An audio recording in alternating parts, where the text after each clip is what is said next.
Hello, good morning, नमस्कार, सत श्री अकाल एंड आदाब। आपके सामने हाजिर हूँ एक नई वीडियो के साथ। My self mehndi sir. आज जो मैं टॉपिक शुरू कर रहा हूँ उस टॉपिक का नाम है ऊतक। ये स्पेशल डिमांड पर ये मैं वीडियो बना रहा हूँ यूट्यूब के लिए। स्पेशल बहुत से बच्चों की ख्वाहिश थी कि सर आप हिंदी मीडियम में ज़रूर बनाएं, तो उस पर ये भी थी स्पेशल उनकी डिमांड ख्वाहिश कि आप ऊतक पर बनाएं। तो मैं आज पहली बार ऊतक पर हिंदी मीडियम में बना रहा हूँ। तो इसको सबसे पहले मेरी रिक्वेस्ट है, दरख्वास्त है, इल्तिजा है कि आप इसको जो भी नए स्टूडेंट्स देख रहे हैं तो बराए करम उसको सबसे पहले लाइक करें, शेयर करें और सब्सक्राइब ज़रूर करें और कमेंट भी प्यारा सा करें जिससे कि मुझे खुशी हो जाए। Thank you. तो आज जो टॉपिक है वो बहुत प्यारा टॉपिक है, उसका नाम है टिश्यू ऊतक। यानी कि मैं इंग्लिश में नहीं बोलूँगा, थोड़ा सा इंग्लिश का मिक्सअप भी रहेगा, लेकिन ये मैं स्पेशल में फिर बोल रहा हूँ आपको कि ये जो मैं लिखता हूँ बोर्ड पर इसलिए लिखता हूँ कि आप इसका स्क्रीनशॉट ले लें और इसको नोट डाउन करें और आपको यानी कि याद करने में आसानी हो जाए। तो ये जो टॉपिक है मेरा, इसका नाम है ऊतक। दो बहुत ही प्यारी लैंग्वेज में बोलूँगा, बहुत छोटे छोटे सेंटेंस लिखे हैं और एक एक सेंटेंस से एक एक दो दो क्वेश्चन बनते हैं। बताऊँगा कैसे कैसे होगा, लेकिन फिलहाल ये है कि देखिएगा आखिर ऊतक होता क्या है। मैं जंतु तक भी पढ़ाऊँगा, पादप ऊतक भी पढ़ाऊँगा, यानी कि प्लांट टिश्यू भी और एनिमल टिश्यू पढ़ाऊँगा। लेकिन पहले मैं आज जो शुरू कर रहा हूँ वो है हमारे यहाँ पादप ऊतक यानी कि प्लांट टिश्यूज़। लेकिन उससे पहले मैं आपको बता दूँ माय डियर कि ये आखिर ऊतक होता क्या है। तो ऊतक हमारे क्या है, सबसे पहले उसकी परिभाषा दे दूँ। परिभाषा के बाद में इसकी फुल डिटेल आपको मैं प्रोवाइड करूँगा, ठीक है। तो परिभाषा सबसे पहले देखते हैं। तो परिभाषा का मतलब है इसके कोशिकाओं का वह समूह जो संरचना में, आकार में, उत्पत्ति में तथा विकास में एक समान हो, उसे हम ऊतक कहते हैं। जैसे मैंने यहाँ लिखा, भी देखिएगा आप, कोशिकाओं का परिभाषा दे रहा हूँ को, कोशिकाओं का वह समूह जो आकार, संरचना, उत्पत्ति, कार्य तथा विकास में क्या हो, एक समान हो।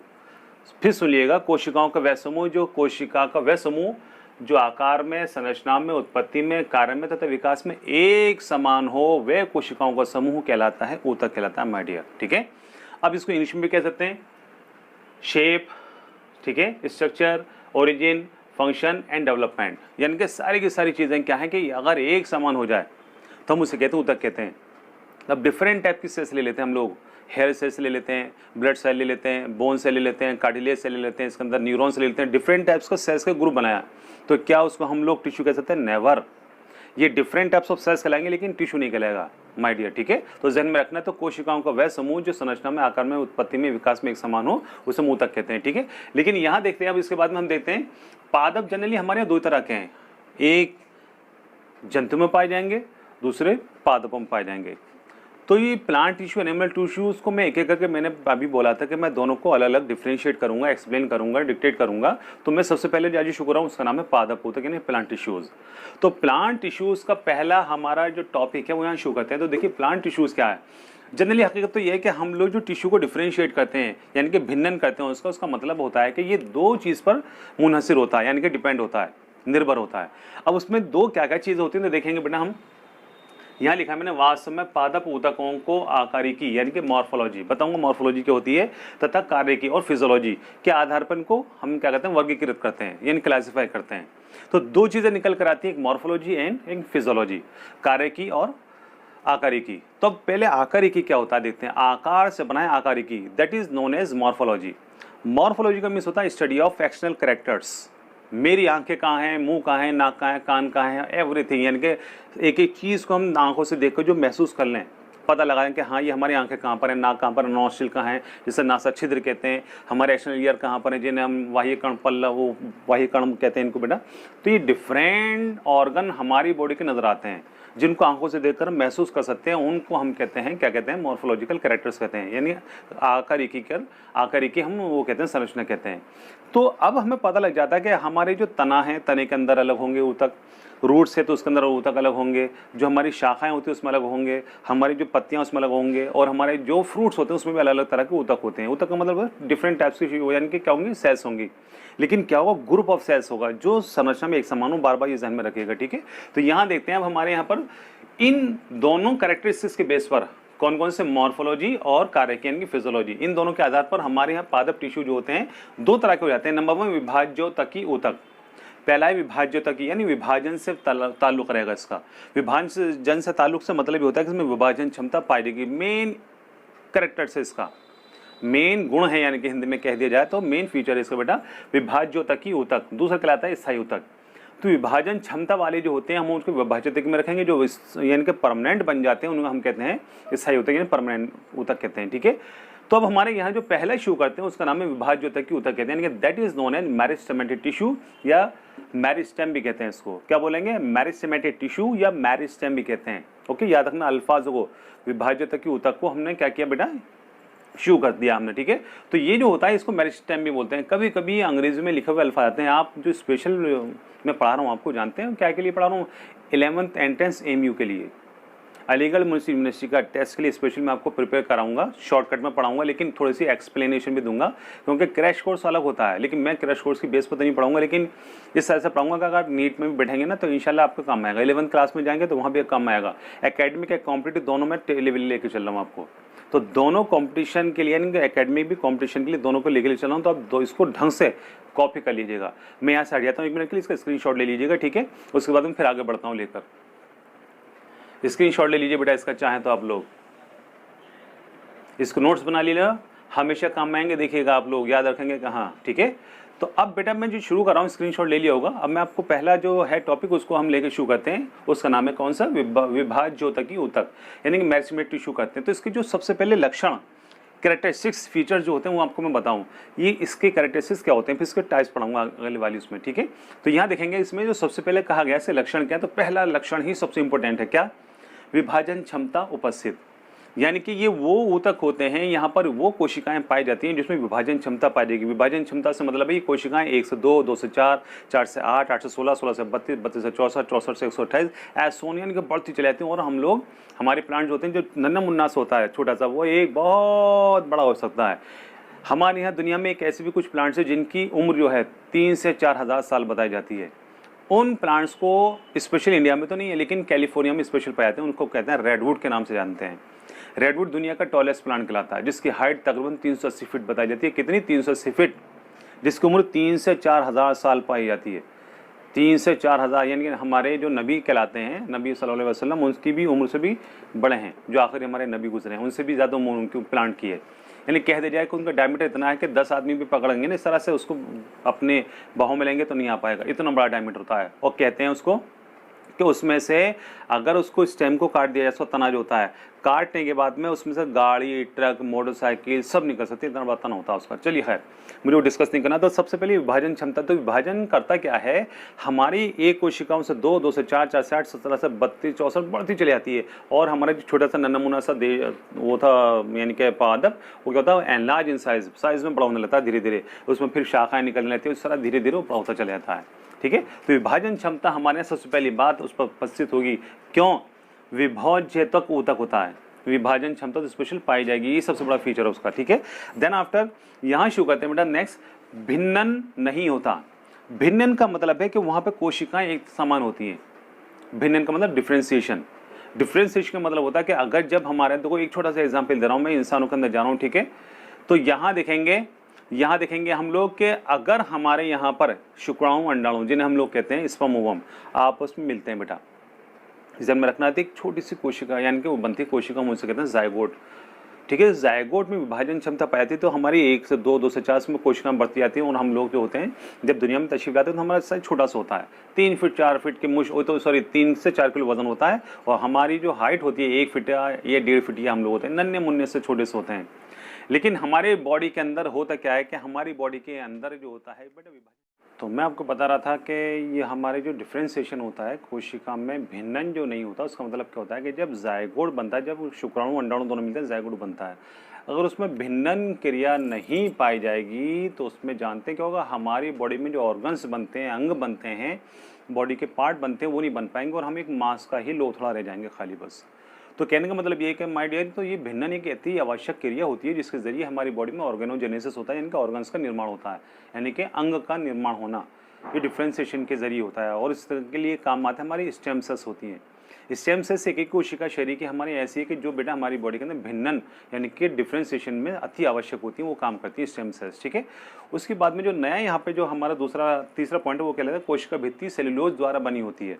तो कहते हैं कि जो हमारे जितनी पादप कोशिकाएं होती हैं उसकी सारी की सारी जितनी भी बाहर का आवरण होता है, यानी कि बाहर की बाउंड्री होती है, ठीक है, वो क्या कहलाता है, कोशिका भित्ति कहलाती है। तो कोशिका भित्ति इसमें जो बनी होगी आप जानते हैं बहुत बेहतर है, बहुत पुराना सेंटेंस है कि हमेशा जब भी कोशिका भित्ति होगी पादप कोशिका की, वो सेलुलोज से बनी होती है। अब सेलुलोज होता है क्या कि सेलुलोज एक हमारे यहाँ का कार्बोहाइड्रेट होता है जिसे हम पॉलीसेकेराइड का एग्जाम्पल कहते हैं।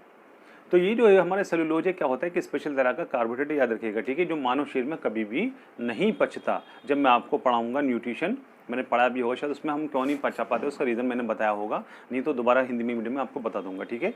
नेक्स्ट जो इसमें चौथा है वो से कहते हैं कोशिका भित्ति पतली होती है। इसमें यह भी कहा जाता है कि इसकी कोशिका भित्ति हमेशा पतली होगी। कोशिका भित्ति सेलुलोज से तो बनी हुई है, लेकिन है क्या उसमें लिख रहे हैं कि इसके अंदर कोशिका भित्ति कैसे बनी होगी, हमेशा सेलुलोज से बनी होती है।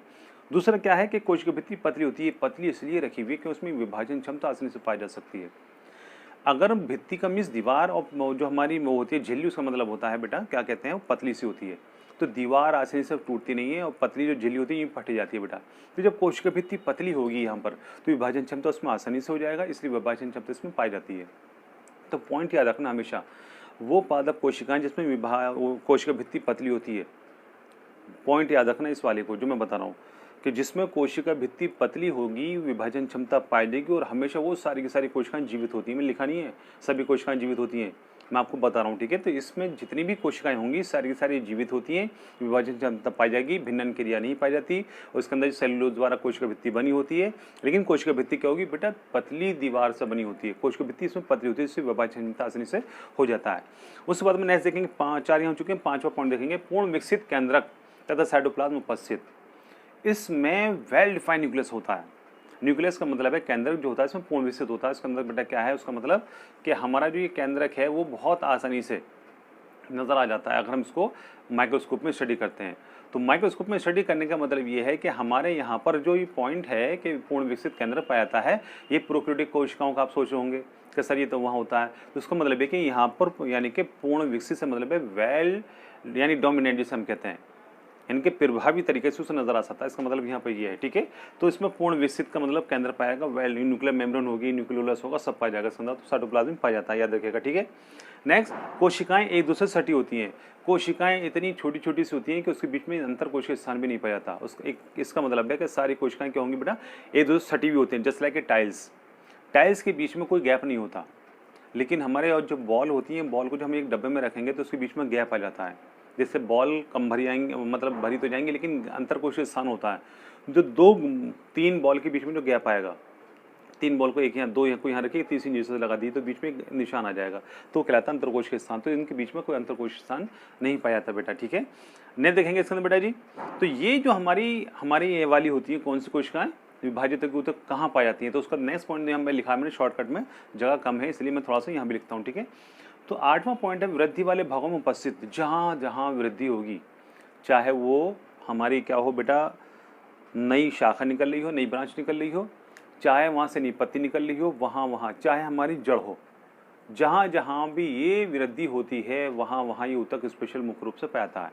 चाहे मैंने बोला है देखो, एक रूट टिप जिसे कहते हैं, रूट टिप और शूट टिप स्पेशल 2 स्थान आते हैं इसके अंदर।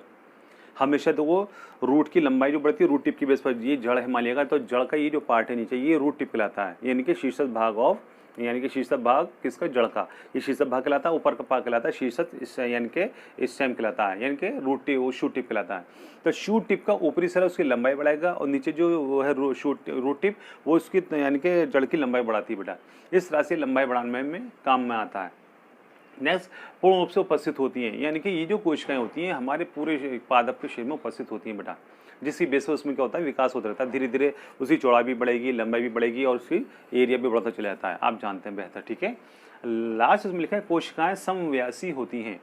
समव्यासी से मतलब क्या, सम मीन्स समान, व्यास मीन्स डायमीटर, एक समान उनका शेप होता है बेटा। ऐसी कोशिकाओं को हम कहते हैं समव्यासी कोशिकाएं। तो इसमें जो पाई जाने वाली जितनी भी कोशिकाएं हैं बेटा, वो सारी की सारी कैसे होंगी, वो हमेशा समव्यासी होती हैं। तो ज़हन में रखना इस चीज़ को कि हमारे यहाँ समव्यासी कोशिकाओं का मतलब क्या है। अब इसमें हम पढ़ा रहे हैं आपको इसके प्रकार, यानी कि हमारा जो ये विभाजित यानी मेरिस्टेमेटिक टिश्यू है, ये कितने प्रकार का होता है, इसके प्रकार आगे चलेंगे, ठीक है। तो अब ये जो मैं शो कर रहा हूँ ये हमारे प्रकार के टाइप्स हैं। प्रकार कितने तरह का होता है, यानी कि कितने प्रकार के होते हैं, क्या क्या नाम है उसको तो देखेंगे जनरली बेटा हम यहाँ पर। ये 3 प्रकार के हैं, शीर्षस्थ, विभाजित की ऊतक, पार्श्वीय और अंतर्वेशी। इसकी इंग्लिश में कहते हैं शीर्षस्थ को, यानी एपिकल मेरिस्टेम। मैंने लास्ट टाइम बोला विभाजक ऊतक जो होते हैं हमेशा उनको हम क्या बोलते हैं बेटा, मेरिस्टेमेटिक टिश्यू भी कहते हैं, मेरिस्टेम भी कह सकते हैं, कंफ्यूज मत होइएगा, ठीक है। तो शीर्षस्थ जो विभाजक ऊतक होगा उसको एपिकल मेरिस्टेम भी कहते हैं, जो पार्श्वी है उसको लेटरल मेरिस्टेम भी कहते हैं, जो अंतर्वेशी है उसको इंटरकेली मेरिस्टेम भी कहते हैं। तो अब जो मैं पहला इशू किया है वो हमारा है शीर्षस्थ एपिकल, यानी कि एपिकल मेरिस्टेमेटिक टिश्यू। तो शीर्षस्थ ऊतक होता क्या है, शीर्ष भागों पर जो पाए जाए उसे हम कहते हैं शीर्षस्थ एपिथेलियम, सॉरी शीर्षक ऊतक कहते हैं उसको हम लोग, ठीक है। तो ये ऊतक कहाँ होगा खास से आपको बताएं, खास उसी स्पेशल एक एक पॉइंट बहुत अच्छा सा है, इसका स्क्रीनशॉट ले लें सबसे पहले बेटा, और इसको फिर आगे लेकर चलते हैं। नोट्स बना कर रखिएगा, जितने आपके नोट्स बन जाएंगे इसके इतना ही आपका फ़ायदा होगा।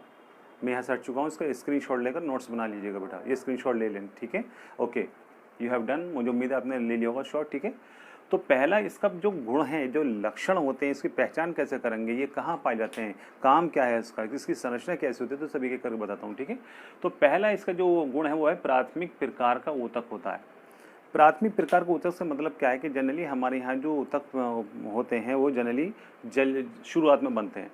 जो ग्रोइंग रीजन है खास तौर से ध्यान में रखना, जब हमारा जो ग्रोइंग रीजन का मतलब होता है जहाँ वृद्धि पाई जाती है वो ग्रोइंग रीजन कहलाता है, वृद्धि वाले भाग जिन्हें कहते हैं। तो वहाँ जो हमारा नन्हा मुन्ना सा पौधा होता है उससे हम देखते हैं बेटा छोटा सा ही वो पादप होता है, लेकिन धीरे धीरे उसका साइज इंक्रीज होता रहता है, धीरे धीरे बढ़ता रहता है। लेकिन देखते हैं उसकी ये खाली लंबाई नहीं बढ़ेगी, उसकी मोटाई भी बढ़ती जाती है बेटा जी। तो मोटाई को बढ़ाने में जो सहायक होता है ऊतक, उसका नाम क्या है, स्पेशली पूछा जाता है 11th एंट्रेंस एमयू के अंदर, स्पेशली क्वेश्चन एक बार नहीं बहुत बड़ा है, तो पॉइंट टू बी नोटेड, ये इंपॉर्टेंट पॉइंट है।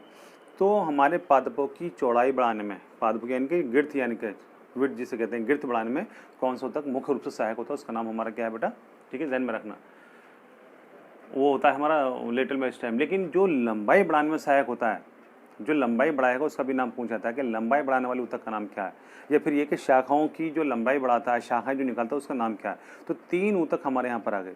तो एक हो गया हमारा तने की चौड़ाई बढ़ाना, एक हो गया तने की मतलब तने की लंबाई और जड़ की लंबाई बढ़ाने में कौन सा सहायता करता है, तीसरा हो गया हमारा शाखाओं के निर्माण में नोड इंटरनोड पर कौन सा ऊतक पाया जाता है। तो एक चीज़ आपको बेटा देखना है। तो यहाँ जो मैं सबसे पहले बोला मैंने उसका नाम है एपिकल मेरिस्टेमेटिक टिश्यू, ठीक है। तो प्राथमिक टाइप का यानी कि सबसे पहला ऊतक, क्यों, जब हमारा प्राथमिक क्यों बोला, याद रखने इसका जवाब दे रहा हूँ, जब हमारा बीज अंकुरित होता है उसे कहते हैं सीड जर्मिनेशन कहते हैं उसको इंग्लिश में, सीड जर्मिनेशन या यानी कि बीज का अंकुरित होना।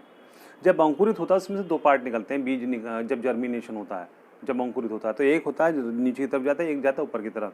जो ऊपर की तरफ जाएगा वो हमारे बेटा तने को बनाता है, तने में स्टेम को बनाता है। जो नीचे की तरफ जाता है वो जड़ को बनाता है, याद रखना। भाई 2 भाग ही तो होंगे, खास तौर से पहले ऊपर को जाके नीचे जाएगा, तो नीचे वाला भाग कहते हैं रेडिकल कहते हैं उसको, और जो ऊपर को जाएगा उसे कहते हैं प्लूम्यूल। अल्फाजों को याद रखना, नीचे जो जा रहा है जो जड़ बनाएगा उससे कहते हैं हम रेडिकल, आर फॉर रूट, दोनों को याद रखिएगा, ठीक है। और ऊपर को जाता है उसको हम कहते हैं प्लूम्यूल। प्लूम्यूल का मतलब होता है कि हमारे क्या करेगा, तने की लंबाई बढ़ाएगा। तो प्लूम्यूल, तो जब मैंने बोला जब हमारा बीज अंकुरित होता है, ध्यान में रखना, ठीक है, याद रखना स्पेशल पॉइंट।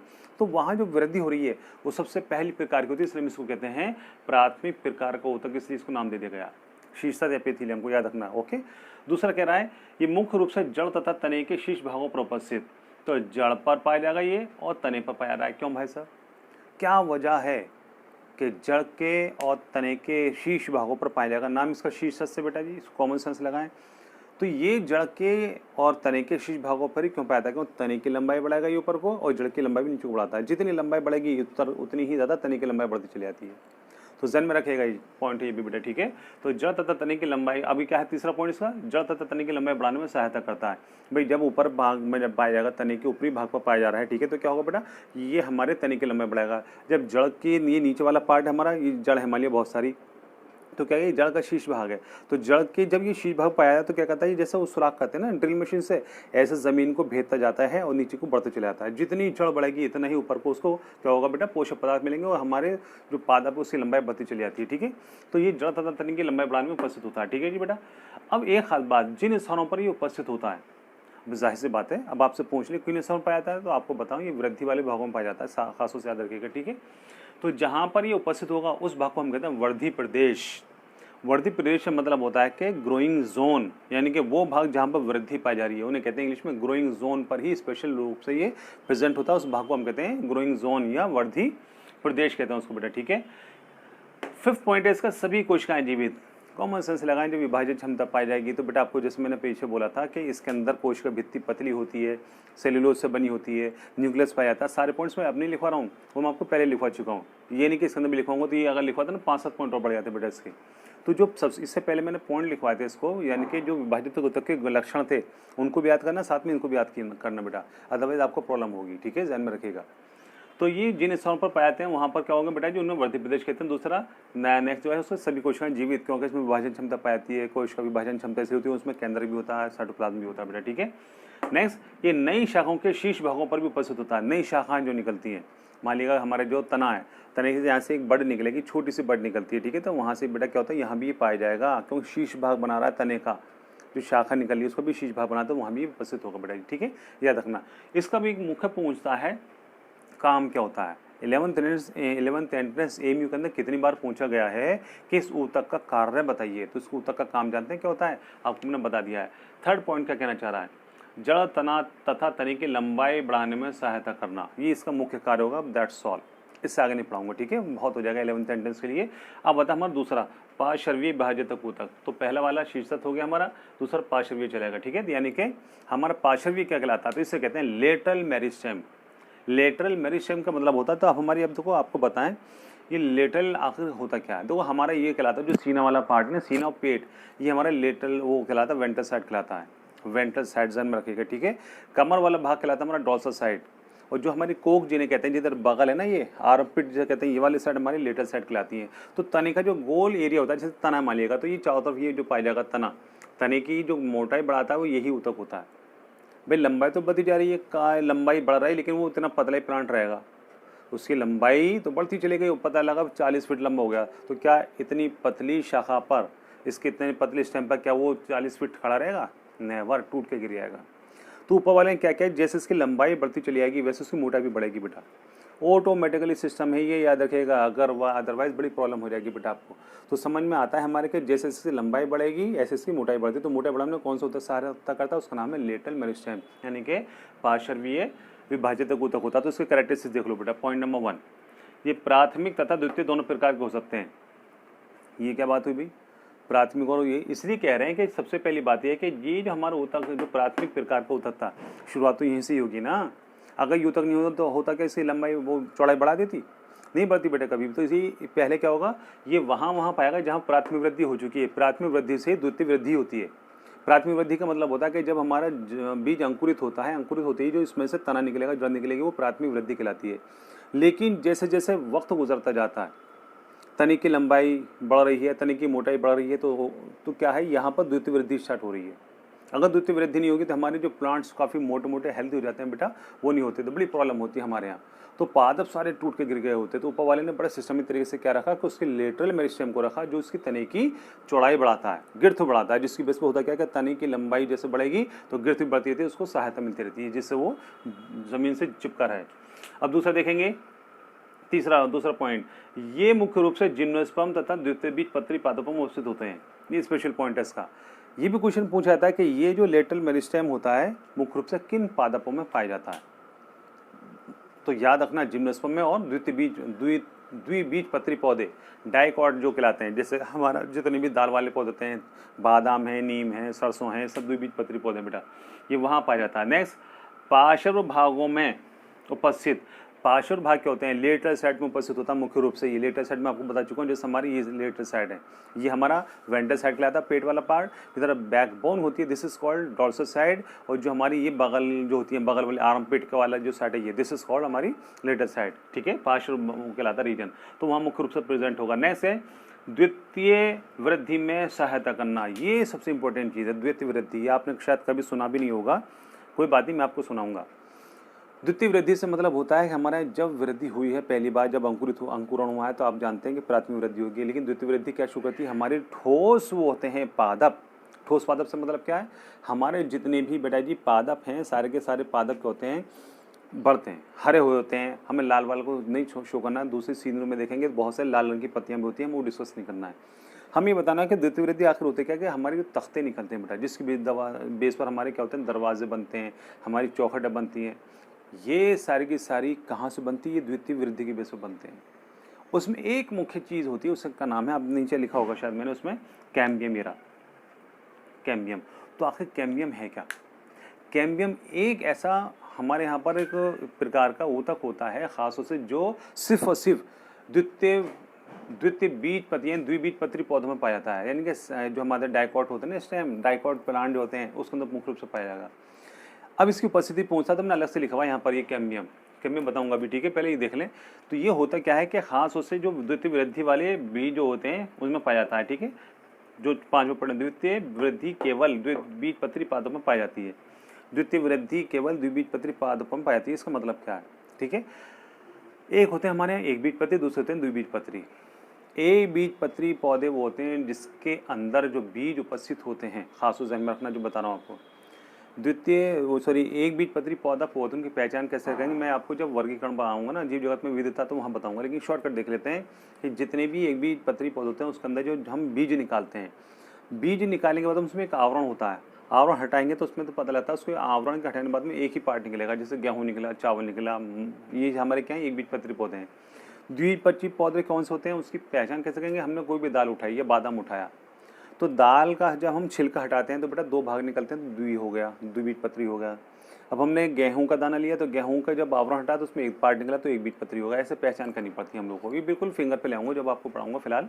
तो ये हमारे जो होते हैं, ये द्वितीय वृद्धि केवल कहाँ होगी? द्विबीजपत्री पौधों में होती है। जैसे शीशम है हमारा, गुलड़ है हमारा, आम है, ये सारे क्या है, द्विबीजपत्री पौधे होते हैं बेटा जी। उसमें देखेंगे इसमें बेटा मुख्य रूप से सहायक, यानी कैम्बियम जो होता है द्वितीय वृद्धि में मुख्य रूप से सहायता करेगा। द्वितीय वृद्धि का मतलब होता है जो ठोस होते हैं हमारे, ठोस जो प्लांट होते हैं उनके अंदर हमेशा द्वितीय वृद्धि होती है। अब आप पढ़ेंगे जिम्नोस्पर्म पढ़ेंगे। जिम्नोस्पर्म का मतलब होता है जो हमारे वो होते हैं ना, इसमें बिना फूल वाले पौधे जो होते हैं, हमें उनके कहते हैं जिम्नोस्पर्म। और जिम्नो का मतलब होता है नग्न, सीड, यानी कि उसको फलावरण नहीं होता। वो आपको अगली बार बढ़ाऊंगा वर्गीकरण में, तो वहाँ उसको छोड़ देते हैं फिलहाल। तो ये स्पेशल ध्यान में रखना कि ये हमारी द्वितीय वृद्धि जो होती है उसमें कौन सा सहायता करता है, उसका नाम है कैम्बियम। तो कैम्बियम अब आखिर होता है क्या, देखेंगे कैम्बियम केवल द्विबीजपत्री पौधों में उपस्थित है, तो मैं पॉइंट पढ़ा चुका हूँ। लेकिन इसकी उपस्थिति कहाँ होती है, ये क्यों पाया जाता है? हमारे बहुत बड़े लेवल का 11th एंट्रेंस से अगर नीट का पैटर्न होता थोड़ा सा, तो थोड़ा सा इसमें मैंने नीट पैटर्न में पढ़ा दिया थोड़ा सा। अगर आप स्टडी करेंगे तो देखेंगे कि ये इसमें पॉइंट अच्छे हैं। तो इसमें अभी हमारे ये होता क्या है कि कैम्बियम जो होता है वो कहाँ पाया था, देख रहे हैं, संवहन तंत्र, यानी कि वेस्कुलर सिस्टम, वेस्कुलर बंडल। उसमें हम जानते हैं वेस्कुलर बंडल क्या होता है, जिसमें जाइलम फ्लेम होते हैं ना, तना है ये, तने को जो हम काटेंगे बेटा, तो यहाँ पे अंदर जो होते हैं जिससे हमारे जल, लवण और खाद्य पदार्थों का स्थानांतरण होता है, वो भाग हमारे कहलाते हैं संवहन तंत्र। उसमें दो ही चीज़ें शामिल होती है, एक का नाम है जाइलम, दूसरे का नाम है फ्लेम। ध्यान में रखना बेटा, ठीक है? तो जाइलम फ्लेम जो होते हैं हमारे यहाँ पर बेटा, उनके बीच में मैं डायग्राम सब शो कर दूँ, छोटा सा थोड़ा सा डायग्राम बनाता हूँ। अगर देखा जाए कि हमारे ये बेटा, ये क्या हमारा ऊपर आएगा जाइलम, नीचे आता फ्लेम, तो बीच में जो होता है ना ये कैम्बियम वाला पार्ट है, इससे बनता है कैम्बियम। तो कैम्बियम एक ऐसा बेटा हमारा पदार्थ है जो जाइलम फ्लेम के बीच में पाया जाता है, और यही है जो द्वितीय वृद्धि को फॉलो करता है। और जानते हैं आगे जाकर पढ़ेंगे एनुअल रिंग्स, किसी पादप की अगर उम्र का हमें पता लगाना है तो हम किस बेस पर लगाएंगे, तो ये जो बेस पता लगाता है वो लगाते हैं एनुअल रिंग्स बनाता है। एनुअल रिंग्स का होता है कि किसी की उम्र कैसे पता लगे, तो मान लिया कोई लकड़ी हमने काटा, कोई पादप काटा, उसका लट्ठा जो होता है ना, उस पर आप गौर से देखना कि यहाँ पर उसमें गोल गोल छल्ले से होते हैं। मैं आपको छल्ले भी दिखाता हूँ, ठीक है? तो यहाँ देखेंगे हम, कोई भी हमने लट्ठा काटा तो उसमें देखेंगे उसमें बेटा इस तरह के बेटा उसमें वो आते हैं, छल्ले से बने होते हैं। तो 1 2 3 4, यानी कि 4 साल का पादप हो गया। अगर इसमें 10 है तो 10 साल का होगा, 20 है तो 20 हो गया, 50 है तो 50 साल का होगा। एक छल्ला जो बनता है वो हमारे किसकी बेस पर बनता है, द्वितीय वृद्धि की बेस पर बनता है। और जितने ज़्यादा इसमें छल्ले होंगे, इतने ही साल का पादप होगा, इतना ही उसकी मोटाई बढ़ती जाती है, ठीक है? तो जैसे मैंने बोला था कि हमारा टॉलेस्ट प्लांट रेडवुड कहलाता है। आप यूट्यूब पर जाकर सर्च करें या गूगल पर भी सर्च करेंगे तो बताएगा कि टॉलेस्ट प्लांट हमारे यहाँ कौन सा होता है। तो टॉलेस्ट प्लांट के अंदर हज़ारों छल्ले होते हैं, जिससे उसका आकार जो होता है बहुत बड़ा हो जाता है बेटा जी, ठीक है? तो अब मैं इसको फिलहाल अभी ये हमारी जो है ये 2 हुई हैं, अभी तीसरा हमारा जो है वो रह गया है, तो तीसरा भी मैं अभी शुरू करता हूँ, तो थोड़ा सा इंतज़ार कीजिए बस। मैं जी बेटा, अब जो ये है तीसरा वाला भाग, इससे हम कहते हैं क्या, अंतर्वेशी ऊतक। ये जो तीसरे प्रकार का ऊतक है हमारा, ये ऊतक जो है बहुत इंपॉर्टेंट है और आखिरी ऊतक है। इसके बाद में मेरी ये वीडियो जो है 20-25 मिनट की खत्म हो जाएगी, ठीक है। तो ये अंतर्वेशी ऊतक जो है बेटा, ये थोड़ी सी आज ये थोड़ी मेरी वीडियो लंबी हो गई, क्योंकि 3 प्रकार के ये जो ऊतक था, थोड़ा सा कम बोलूँगा तो बेटा समझ में नहीं आएगा, इसलिए थोड़ा सा डिटेल से थोड़ी सी दे दी मैंने, लेकिन आप इसको वीडियो को पूरी देखिएगा, जब तक समझ नहीं आएगी। तो 3 इसका स्क्रीनशॉट ले लीजिए आप सबसे पहले चाहें तो, और इसके नोट्स बना सकते हैं सबसे पहले। उम्मीद है आपने इसका स्क्रीनशॉट ले लिया होगा। अब आगे बढ़ते हैं, ठीक है। तो तीसरे प्रकार का ऊतक जो है कहते हैं अंतर्वेशी ऊतक कहते हैं, इसको इंटरकेली मेरिस्टेम कहते हैं। जनरली आखिर ये ऊतक कहाँ पाया जाता है, इसका काम क्या है बस देखते हैं। तो ये पहले देखते हैं मुख्य रूप से पत्तियों के आधार यानी लीफ बेस, जहाँ पत्ती होती है, जहाँ जैसे ये है, ये तना है, तो यहाँ से जो पत्ती निकलेगी तो यहाँ जो बेस होता है उसका वहाँ पाया जाता है। तो तने की यानी कि पत्ती की लंबाई बढ़ाता है ये, ठीक है। ये हो गया तने का आधार, यानी पत्ती का आधार जिसे कहते हैं। पर्व यानी कि इंटरनोड। इंटरनोड और नोड में फर्म बता दूंगा आपको, पहले देख लें। तो ये पर्वों पर के आधार पर तथा पर्व संधियों के नीचे यानी बिलो नोड्स के पाया जाता है। नोड जो होती हैं ये, इसमें फ़र्क क्या होता है देख लेंगे हम। आपको बता दें कि अगर कोई भी हमारा एक पादप है, ये उसकी जड़ आ जाएगी बेटा, सपोज समझ में आ जाएगा, ठीक है। यहाँ से पत्ती निकली, एक शाखा निकली, दूसरी शाखा यहाँ से, तीसरी शाखा यहाँ से, और शाखा निकलती चली जाती है। तो ये जो हमारा बेस होता है इसे हम कहते हैं नोड कहते हैं इसको बेटा, ठीक है। नोड का मतलब है पर्व संधि, ठीक है, ध्यान में रखना। और एक नोड ये है हमारी, एक नोड हो गई, दूसरी नोड हो गई। तो यहाँ से यहाँ तक का जो गैप है ये, इसे कहते हैं हम लोग इंटरनोड कहते हैं। क्या बोलेंगे इसको हम? इंटरनोड कहते हैं बेटा, याद रखना इस चीज़ को, ठीक है। इंटरनोड क्या है? दो नोड के बीच का गैप, दो नोड के बीच का गैप को हम कहते हैं इंटरनोड कहते हैं। ये एक स्पेशल पॉइंट है, याद रखिएगा। इंटरनोड अगर नहीं होगा तो बेटा तने की लंबाई कैसे बढ़ेगी? तने की लंबाई नहीं बढ़ेगी तो हमारी जो पादप उसकी लंबाई भी नहीं बढ़ेगी।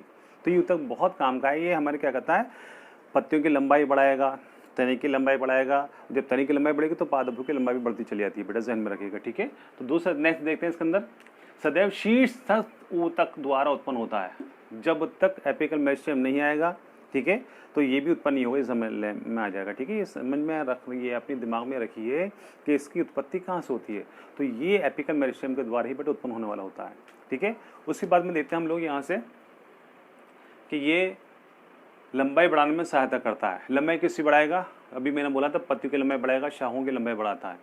नेक्स्ट, अल्पकालिक होते हैं, यानी कि ये जो होते हैं तथा शीघ्र स्थायी ऊतक में परिवर्तित होते हैं, यानी कि कुछ टाइम के लिए होते हैं वाले, लेकिन it convert into permanent tissue.